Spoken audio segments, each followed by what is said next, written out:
Bueno,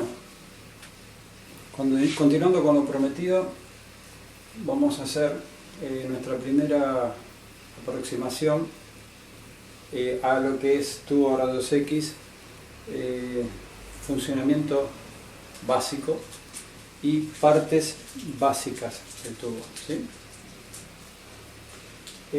Lo que nosotros podemos ver acá es lo que sería la ampolla del tubo,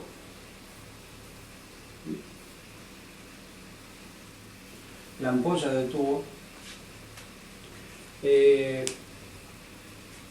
Todo lo que ven acá en azul celeste es una ampolla de vidrio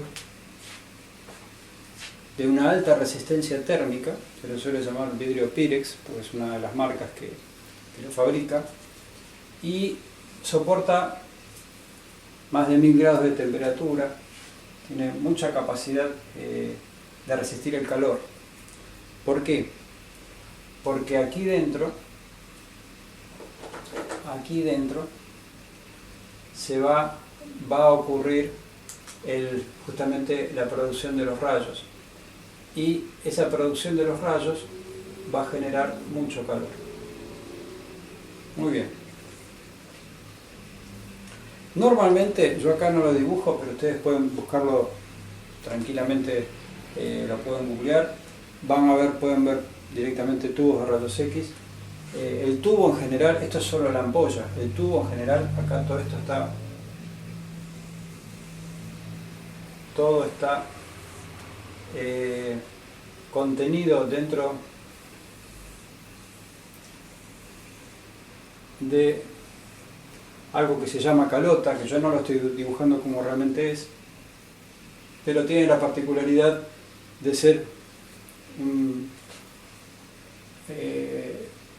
una especie de carcasa metálica muy pesada, porque tiene alto contenido de número atómico del elemento que utiliza. En general tiene bastante componente de plomo. ¿Para qué?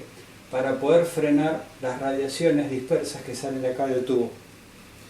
Entonces, el tubo siempre está recubierto de algo que se llama calota, que es lo que va por afuera, que ya les digo, no lo tomen como un dibujo, el de la calota, que sea así en la realidad, porque no es así, pero yo se los dibujo de una forma simple. Dentro de esta calota, por lo general, va a haber una circulación, o sea, toda esta ampolla de vidrio del tubo está dentro de esta calota, y dentro de esta calota está circulando por lo general un elemento de refrigerante que suele ser aceite. O sea que por lo general esto tiene un conexionado de circulación de aceite que hace que entre el aceite por acá adentro, un aceite especial, no cualquier aceite. Son aceites para transformadores, aceites que trabajan, que pueden funcionar para alta tensión, o sea que son altamente aislantes los aceites. Y bueno, y está constantemente circulando el aceite acá adentro. ¿Para qué? Para bajar la temperatura. ¿Por qué? Porque, como les dije antes, la producción de rayos X genera un enorme calor. Entonces, la gran mayoría de energía eléctrica que se utiliza para hacer funcionar el tubo, la gran mayoría se pierde en calor. Y un muy pequeño porcentaje se utiliza para la producción de rayos. Entonces, muy bien, tenemos la calota. El tamaño es un poco, yo acá lo exageré, pero el tamaño real es un poco más chico, depende del tubo de rayos, ¿no? Hay tubos de rayos grandes, más chicos. Y adentro está, entre otras cosas, está esto, que es lo que más nos importa a nosotros, por lo menos para poder comprender esta primera presentación del tubo. Interiormente, ya les digo, está la ampolla de vidrio. Estos dibujos los pueden encontrar en cualquier lugar de internet, sobran gráficos de esto. Dentro de la ampolla de vidrio, y esto recuérdenlo bien, hay vacío. O sea que la ampolla de vidrio Pyrex está al vacío. O sea que todo lo que ocurre acá dentro de la ampolla, que es donde se producen los rayos X, es condición fundamental y necesaria de que esté absolutamente al vacío. Nada de aire. Si no, todo esto no funciona. Muy bien. Presentándonos de a poco, para entenderlo de a poco, acá hay dos elementos constitutivos dentro de la ampolla que son los protagonistas de todo. A la derecha, esto que está dibujado acá, que tiene una forma, digamos que parecida, es el ánodo. Todo esto, ¿no? Compone el ánodo, perdón, el cátodo, disculpe. El cátodo. Y esto que está acá, que yo lo marqué con rayitas verdes, es el ánodo. En clases anteriores yo les expliqué, cuando hablamos del rectificador de onda completa, que el tubo de rayos tenía que ser alimentado por corriente continua. ¿Sí? Por corriente continua. ¿Por qué? Justamente por lo que estamos viendo acá. Porque el cátodo siempre va a tener que va a trabajar con un potencial negativo de tensión y el ánodo siempre con un potencial positivo de tensión. Si no, no funciona. Muy bien. Hasta acá es bastante simple lo que estamos viendo. No hay mucha complicación. En esta primera parte, ¿no?, del tubo de rayos vamos a hablar un poquito de cada uno de estos dos. Recuerden que entonces el ánodo va a estar alimentado, y de hecho está alimentado, tiene un sistema especial de unas especies de conectores de alta tensión por donde se enchufa y justamente puede conectar a la parte, darle la parte positiva de la alta tensión, o sea que por acá entra la alta tensión positiva, y del cátodo también va a haber una salida con un conector y va a haber una alta tensión pero con la polaridad negativa y alimenta al cátodo. Muy bien. El ánodo es el que recibe y es donde se produce el rayo X. Y se produce a partir de un bombardeo, como ya lo vamos a estudiar, no se preocupen que ya lo vamos a estudiar tranquilos. Recibe un enorme bombardeo de electrones, este señor ánodo, que viene del cátodo. El cátodo le emite una enorme cantidad de electrones a muy alta velocidad, como ya vamos a ver por qué. ¿Y qué es lo que ocurre? Acá el ánodo va a recibir todos esos impactos de los electrones y eso va a generar un enorme calor. ¿Qué es lo que ocurre? Lo que ha ocurrido normalmente, los primeros tubos de rayos, estamos hablando de más de un siglo atrás, el ánodo era un ánodo que se llamaba ánodo fijo. Ánodo fijo. ¿Y qué característica tenía ese ánodo fijo? Que justamente mostraba una cara, o sea, supónganse que no tenía esta forma, capaz que el ánodo, si acá estaba el cátodo y los electrones venían acá, el ánodo estaba ahí, era una placa, que por lo general puede ser de tungsteno, es un material de alto número atómico. ¿Y qué pasaba? Recibía los electrones, se generaban los rayos, como ya vamos a estudiar cómo lo hace, cómo ocurre. ¿Y qué pasa? Se calentaba mucho. Pero no solo se calentaba mucho, después de unos cuantos disparos, lo que le pasaba al ánodo es que se empezaba a perforar por tanta cantidad de calor. Por lo tanto, se dieron cuenta que tener un ánodo fijo solamente se podía usar en aparatos de rayos X de muy poco uso y que no maneje demasiada potencia.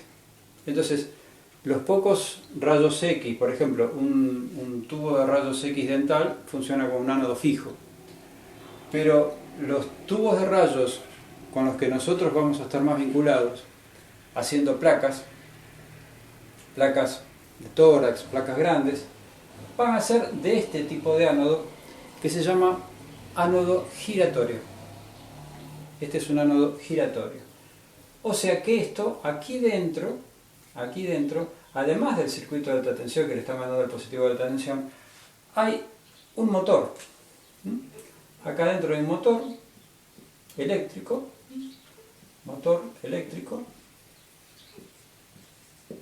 que obviamente viene alimentado también por otros cables que vienen aparte. ¿Y qué hace? Este motor eléctrico lo que hace es hacerlo girar, ¿no? Lo hace girar a mucha velocidad. Una velocidad de giro bastante común, que está entre 2.800 y 3.000 vueltas por minuto. ¿Qué ocurre? Este ánodo giratorio tiene esa forma de... Si yo lo pudiese ver de frente al ánodo, sería como un disco. Es un disco así, y un disco más chico así, y ustedes ven que tiene un perfil de este tipo, una inclinación de este tipo. Acá, en este sector donde está inclinado, es donde van a llegar los electrones. O sea que la zona donde los electrones van a ir bombardeándose es en justamente esta zona de acá. Acá dentro esto tiene una especie de tuerca, ¿no?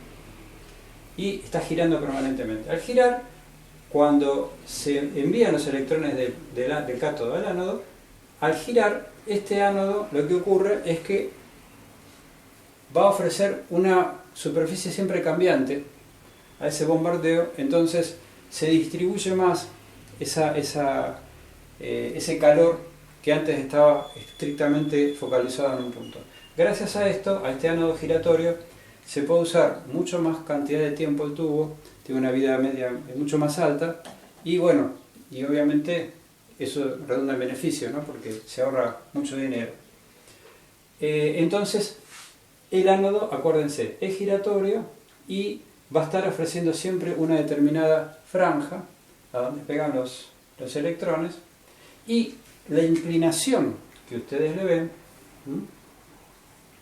esta inclinación, que es donde en realidad se va a producir todo el proceso, no es casual. Esta inclinación tiene que ver con que después los rayos X salgan en este sentido.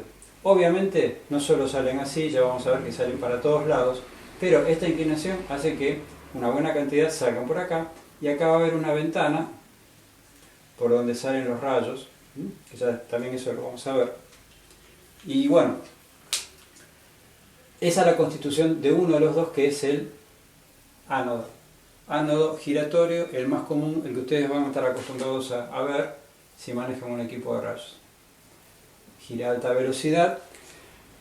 En equipos donde se los exige mucho, como por ejemplo en estudios intervencionistas como los de hemodinamia, a estos ánodos se le aplica una tensión, una rotación de 3.000 vueltas para baja cantidad de rayos, que es el modo fluoroscópico, pero cuando se hace lo que se llama en hemodinamia cine, va a emitir mucha más cantidad de rayos, entonces necesita aumentar su velocidad para proteger más al ánodo. Entonces se va de 3.000 vueltas a 9.000 vueltas, tranquilamente. Se llama el triplicador de velocidad. Muy bien, hasta ahora vimos esta parte. ¿Qué podemos decir del cátodo por ahora? Que el cátodo va a estar compuesto aquí dentro por lo que se llama filamentos o filamento. Puede tener uno, puede tener dos. Y los filamentos, el filamento o los filamentos, si ustedes ven este ánodo, este cátodo de frente, lo van a ver así, y acá adentro, miren el manual, porque en el manual está muy bien la foto, en el manual del técnico está muy bien la foto. Adentro los filamentos son esos, en este caso son dos filamentos, ¿no? Filamentos. ¿Filamentos qué? Filamentos también de tungsteno, por lo general. ¿Qué pasa? Bueno, uno lo puse con la N y otro sin la N. Esos filamentos lo que van a hacer es, se va a usar o uno u otro, generalmente uno foco fino y otro foco grueso, o sea, tienen dos funciones distintas que ya las vamos a ver, y uno de estos se enciende, se le hace circular corriente eléctrica, mucha corriente eléctrica y baja potencia, o sea, y baja tensión. Entonces, con esa corriente eléctrica alta, de varios amperes, y tensiones bajas de 12 o 24 volts, se genera ahí un calentamiento muy grande del filamento. Ese calentamiento muy grande del filamento hace que se produzca un efecto que se llama efecto termoiónico. Efecto termoiónico. Ese efecto termoiónico es producido justamente por el gran calor producido por la circulación de corriente por uno de los filamentos. Esos filamentos se calientan y empiezan a emitir electrones, a formar ¿qué? Una nube de electrones alrededor del filamento. O sea que este efecto termoiónico va a generar la nube, la famosa nube electrónica, alrededor, como ya vamos a ver más adelante, alrededor del filamento. Y ya vamos a ver para qué. Esto es realmente recién el principio, como para que tengan una idea de qué se trata.